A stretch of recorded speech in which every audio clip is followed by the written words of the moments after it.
Photoshop के class number 10 में आज हम लोग सीखेंगे कस्टम शेप टूल। इससे पिछले क्लास में हमने सीखा था पॉलीगॉन टूल और लाइन टूल। पॉलीगॉन टूल से हमने कई चीज़ों को बनाने के लिए बताया था और लाइन टूल से रूलर कॉपी और ग्रिड वाली कॉपी बनाने के लिए बताया था। तो मुझे उम्मीद है कि आप लोगों ने इस पर प्रैक्टिकल कर लिया होगा, और अगर प्रैक्टिकल अभी तक नहीं किया है तो आप सभी से कहना चाहूँगा कि प्रैक्टिकल आप लोग ज़रूर करें। जितना ज़्यादा प्रैक्टिकल करेंगे उतना ज़्यादा कॉन्फिडेंस आएगा, क्योंकि जब मैं आप सभी के लिए इतना मेहनत से ट्यूटोरियल बनाता हूँ और उसके बाद जब आपके पास लिंक शेयर करता हूँ तो मुझे ये उम्मीद होती है कि उस पर आप प्रैक्टिकल बहुत ज़्यादा करेंगे। और बड़ी बात यह है कि आपने इतना मेहनत से दूर रहकर ये पैकेज ख़रीदा है और आप सीख रहे हैं, तो आप लोगों की रिस्पॉन्सिबिलिटी बनती है कि जितना ज़्यादा से ज़्यादा टाइम इस पर दे सकें। तो चलिए सीखते हैं कस्टम शेप टूल में हम लोग क्या क्या कर सकते हैं। सबसे पहले आप जान लें कि कस्टम शेप टूल मिलेगा कहाँ से। तो जो हमने लास्ट में बताया था कि यहाँ पे रेक्टेंगल टूल है, राउंडेड रेक्टेंगल, एलिप्स, पॉलीगॉन और लाइन टूल है। इसी के नीचे में जो टूल है इसे हम लोग कहते हैं कस्टम शेप टूल। जब आप इस पर क्लिक करेंगे तो इसका मतलब ये हो गया कि फोटोशॉप आपको कहता है उस तरह का शेप मेरे पास बने बनाए हैं, उसको आप यूज़ करो। फोटोशॉप आपको हेल्प करता है कि कुछ बने बनाए शेप हैं, उसको जिसकी ज़रूरत बार बार पड़ती है उसको आप यूज़ करें। जैसे हमने यहाँ से कस्टम शेप टूल सेलेक्ट कर लिया, इसकी प्रॉपर्टी जैसे यहाँ से यहाँ तक है वो सभी सेम है जैसे और शेप टूल के अंदर थी। तो इस पर बहुत ज़्यादा डिस्कस करने की ज़रूरत नहीं है। जो हमें सबसे ज़्यादा डिस्कस करना है वो है इस वाले आइकन पर। इस छोटे से ड्रॉप डाउन पर जब आप क्लिक करेंगे तो यहाँ पर देखिए बने बनाए कुछ शेप हैं। मैं किसी भी शेप को बनाना चाहूँ तो यहाँ से बना सकते हैं। जैसे मैंने हार्ट शेप पे क्लिक किया और मैं चाहता हूँ हार्ट शेप बना लूँ ऐसे क्लिक करके। अब देखिए मैं क्लिक करके ड्रैग कर रहा हूँ तो ये हार्ट शेप बन रहा है, ये बन गया। लेकिन आप अगर पूछेंगे कि ये हार्ट शेप बनाने में कितना टाइम लगा होगा, तो अब बात आती है कि इस हार्ट शेप को अगर आप लोग पेन टूल से बनाते तो कितना टाइम लगता, और मुझे लगता है कि इतना परफेक्ट भी नहीं बन पाता। तो इस तरह से बहुत सारे ऐसे शेप हैं जो बहुत मुश्किल से बहुत मेहनत करने के बाद बनाए जाते हैं और उसे फोटोशॉप में सेव कर दिया जाता है ताकि उसे ज़रूरत जब भी पड़े हम लोग यूज़ कर सकें। अब बात करते हैं कि इस हार्ट शेप को हमने डायरेक्टली यहाँ पे क्लिक एंड ड्रैग करके बना दिया। अब इसकी आगे बात करते हैं। जैसे मैं यहाँ पर क्लिक करके ड्रैग कर रहा हूँ तो कभी लॉन्ग नीचे आ रहा हूँ तो पूरा लंबा हो रहा है, अगर मैं राइट लेकर जा रहा हूँ तो पूरी तरीके से ये चौड़ी बन जा रही है। इसको ठीक तरीके से बनाने के लिए हमें यूज़ करना चाहिए शिफ्ट। जैसे ही आप शिफ्ट प्रेस करके ड्रैग करेंगे तो ये अपने एक्चुअल साइज़ में बड़ा या छोटा होगा, यानी उसी रेशियो में बड़ा होना है, उसी रेशियो में छोटा होना है। ये देखिए। अब बात करते हैं इस शेप के अंदर और क्या क्या चीज़ें हैं। ये तो कुछ शेप्स हैं जो बने हुए हैं। तो क्या इतने ही शेप के लिए फ़ोटोशॉप ने ये ऑप्शन दिया है? तो ऐसा नहीं है। फ़ोटोशॉप बहुत सारी चीज़ों को यहाँ पर इंक्लूड किया है। ये जो आप छोटा सा सेटिंग का ऑप्शन देख रहे हैं, इसके बगल में एक छोटा सा एरो दिख रहा होगा। जब आप इस पर क्लिक करेंगे इस सेटिंग के ऊपर तो ये इस तरह का ऑप्शन ओपन होगा। इसमें यहाँ से लेकर यहाँ तक सभी शेप्स फिल किए हुए हैं। अगर मैं एनिमल्स पे क्लिक करता हूँ तो एनिमल से रिलेटेड यहाँ पर शेप आ जाएंगे जैसे ही मैं ओके करूँगा। ये देखिए एनिमल से रिलेटेड शेप आ गए हैं। उसी तरह से मैं सेटिंग पर जाऊंगा और अगर मुझे सिर्फ एरोस चाहिए, यानी सिर्फ एरो चाहिए और कुछ नहीं चाहिए, तो मैं इस पर क्लिक करूंगा और ओके कर दूंगा। बनकर आ गए हैं। अब इन सभी एरो की बात अगर करते हैं तो आपको बनाने में काफ़ी टाइम लगता है, और जब आप ग्राफिक डिज़ाइनिंग करते हैं तो इस तरह के डिज़ाइन की ज़रूरत बार बार पड़ती है।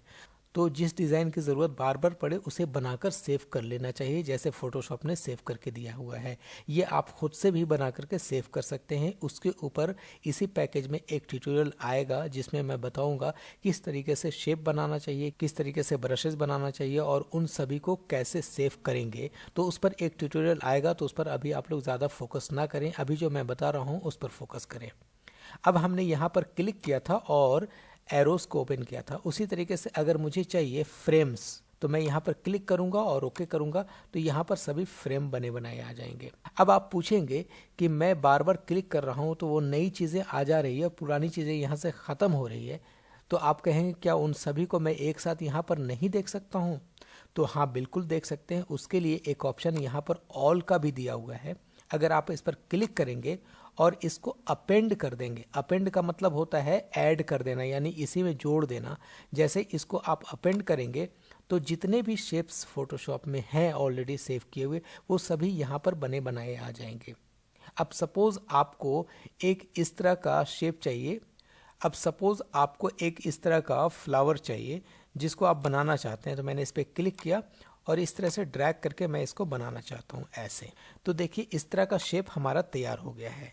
अब आप बात करेंगे कि अगर पेन टूल से बनाते तो कितना टाइम लगता है इसको बनाने में। तो मेरे समझ से आपको इसकी अहमियत मालूम हो गई होगी कि किसी शेप को बनाकर अगर रख लिया जाए और उसको बार बार यूज किया जाए तो उससे बहुत ज़्यादा फायदा हो सकता है और काम भी हमारा जल्दी हो जाएगा। अब आगे कुछ और चीज़ों को डिस्कस करते हैं यहाँ से। जब कस्टम शेप टूल हमने लिया तो जो सबसे इम्पॉर्टेंट पॉइंट था वो था यहीं से शेप को निकालना। ये आप लोगों को क्लियर हो गया। अब हम लोग बात करते हैं कुछ और चीज़ों। लास्ट क्लास में हमने बताया था न्यू लेयर यहाँ पर है। जब आप कोई शेप बनाते हैं तो न्यू लेयर ही एक्टिव होता है, बाकी सारी चीज़ें होती है लेकिन डीएक्टिवेट होती हैं। अगर आपको इन सभी को भी एक्टिवेट करना होता है तो सबसे पहले आपको एक डिज़ाइन बनाना होता है, उसके बाद आप जब क्लिक करेंगे तो सभी यहाँ से एक्टिवेट हो जाएंगी। इसके बाद अगर मैं कंबाइन शेप पर क्लिक करता हूँ और इस पर क्लिक करके मैं कंबाइन करने की कोशिश करूँगा तो ये देखिए दोनों कंबाइन होकर एक ही लेयर पर आ गए।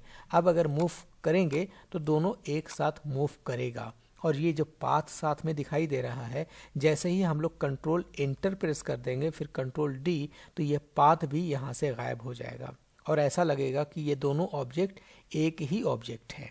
तो ये तो हो गई बात ऐड करने की, जो हमने ये शेप टूल के अंदर भी बताया था कि रेक्टेंगल टूल जब हम बताए थे तो उसमें भी ये क्लियर कर दिया था कि इन सभी को कैसे यूज़ करना चाहिए।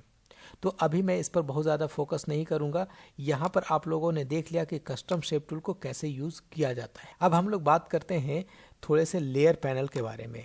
इसमें कई चीज़ों को याद रखना ज़रूरी है, जिसको मैं अभी बताने जा रहा हूँ उसको आप अच्छे तरीके से याद कर लीजिए। फॉर एग्ज़ाम्पल हमने एक यहाँ से न्यू लेयर लिया और यहाँ से रेक्टेंगुलर मर्की टूल से जा करके एक इस तरीके से रेक्टेंगल हमने बनाया यहाँ पे। अब आप कहेंगे कि ये सिलेक्शन को मैं यहाँ से ड्रैग करके यहाँ कैसे लाया, तो स्पेस बार को प्रेस किया था और उसके बाद ड्रैग किया था, यानी कि इसको कहीं पर भी क्लिक करके बनाएंगे और अगर इसको मूव कराना है तो आप स्पेस बार को प्रेस करेंगे और कहीं पर भी इसको मूव करा सकते हैं। तो मैंने यहाँ पर रखा और एक रास्टराइज इमेज बनाने की कोशिश किया इसमें कलर फिल करके। जैसे ये कलर फिल कर दिया न्यू लेयर पे रहते हुए और कंट्रोल डी से डी सेलेक्ट कर दिया। अब उसके बाद एक सिलेक्शन इसी का और बनाते हैं, तो कंट्रोल प्रेस करके अगर इस थंबनेल के अंदर क्लिक किया जाए तो ये सिलेक्शन बन जाएगा। ये देखिए सिलेक्शन बन गया। अब उसके बाद इसके ऊपर हम लोग एक न्यू लेयर लेंगे और इसमें मैं कलर डिफरेंट फिल करता हूँ।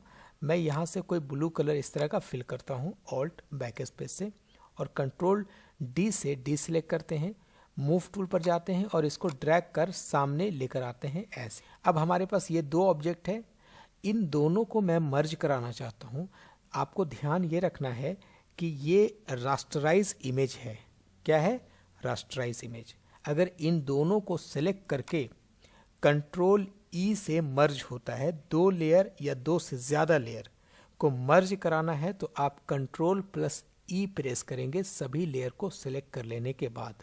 तो मैं ये दोनों लेयर को सेलेक्ट करके रखा हूँ, बैकग्राउंड से इसका कोई मतलब नहीं, ऊपर वाले लेयर की बात कर रहा हूँ मैं। तो इन दोनों को सेलेक्ट किया और कंट्रोल ई प्रेस करता हूँ मैं। कंट्रोल ई प्रेस करने से क्या हुआ आप गौर से देखें, एक ही लेयर पे ये दोनों ऑब्जेक्ट आ गया है। ठीक है, अब मैं इसको यहीं रहने देता हूँ एग्जाम्पल के तौर पे। अब मैं बनाता हूँ एक शेप, यहाँ से राउंडेड शेप लिया या कोई भी एक शेप ले लेते हैं। रेक्टेंगल टूल हमने लिया और इसी के बराबर या इसी के जैसा मैं शेप बनाने की कोशिश करता हूँ यहाँ पर ऐसे, और इसका कलर हम लोग फिल कर लेते हैं वैसे ही जैसे नीचे वाले का कलर है। तो यहाँ से क्लिक करेंगे, ये कलर पिक करेंगे और इसमें मैं ऑल्ट बैक स्पेस से फिल कर देता हूँ। या फिर मैं इसका कलर थोड़ा सा डिफरेंट ही रखता हूँ ताकि आप लोगों को समझना आसान हो जाए। इसका कलर मैं ये रखता हूँ और इसकी एक कॉपी और हम बना लेते हैं। कॉपी बनाने के इसके तरीके कई हैं। इसकी मैं एक कॉपी बना लेता हूँ। कॉपी बनाने का तरीका है कि आप कंट्रोल जे से कॉपी बना सकते हैं। कंट्रोल प्लस जे प्रेस करेंगे तो देखिए इसकी कॉपी बन जाएगी।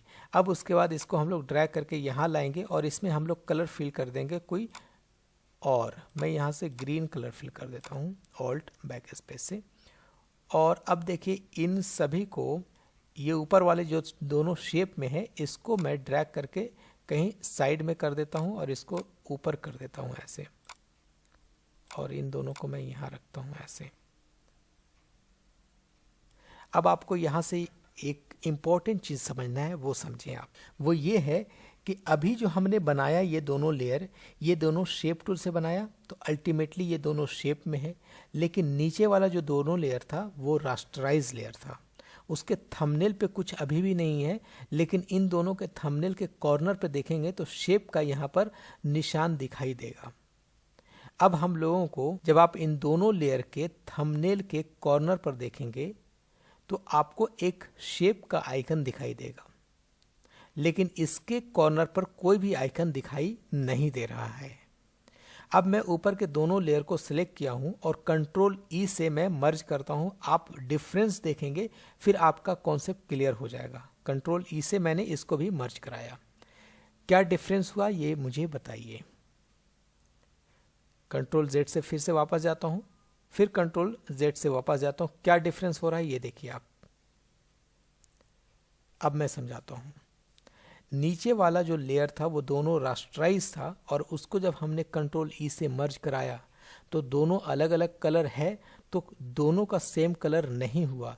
लेकिन जब ये शेप लेयर को हम कंट्रोल ई से मर्ज कराते हैं तो चूंकि दोनों शेप में है, वो टॉप वाला लेयर जो होता है वो नीचे वाले लेयर को भी अपने जैसा बना देता है। वो किसका काम होता है? शेप का काम होता है कि वो टॉप वाला लेयर अपने नीचे जैसे कलर को फिल करेगा। जैसे मैं इसको कंट्रोल ई से मर्ज कराता हूँ तो अपने जैसा कलर फिल कर दिया। अब एक एग्जांपल मैं देता हूँ कि इसको मैं नीचे कर देता हूँ और इसको ऊपर कर देता हूँ।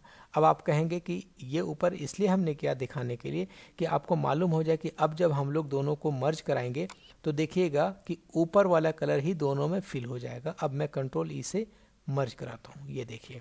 तो यहाँ से ये भी कॉन्सेप्ट क्लियर हो गया कि दो या दो से ज़्यादा शेप होंगे तो जो टॉप पे लेयर होगा और उसका जो कलर होगा वही सभी लेयर्स में फिल होकर के सिंगल कलर में बदल जाएगा। और रास्टराइज में जितने भी इमेजेस होंगे, यानी जितना भी कलर होगा, अगर उसको मर्ज कराया जाए तो सभी अलग अलग कलर ही रहेगा, उसमें कोई चेंजेस नहीं आएगी। तो आई थिंक ये दोनों कॉन्सेप्ट भी क्लियर हो गया होगा। तो कस्टम शेप टूल पे जाएंगे आप और इस पर जितने भी तरह के शेप्स हैं इन सभी को आप एक एक करके यूज़ करेंगे और उसमें कुछ चेंजेस करने की कोशिश करेंगे, कलर वगैरह फिल करने की कोशिश करेंगे। नेक्स्ट ट्यूटोरियल में मैं नई चीज़ को लेकर आने वाला हूँ। उसमें बहुत सारी चीज़ों का प्रैक्टिकल बढ़ जाएगा आप लोगों का। अभी तक जितना प्रैक्टिकल कर रहे हैं उससे ज़्यादा प्रैक्टिकल बढ़ जाएगा। तो मैं वैसे टॉपिक को डिस्कस करने वाला हूँ। तो आज के इस ट्यूटोरियल के लिए इतना ही रखते हैं। नेक्स्ट ट्यूटोरियल में नई चीज़ को लेकर आऊँगा। तब तक के लिए बहुत बहुत शुक्रिया। Thank you so much friends.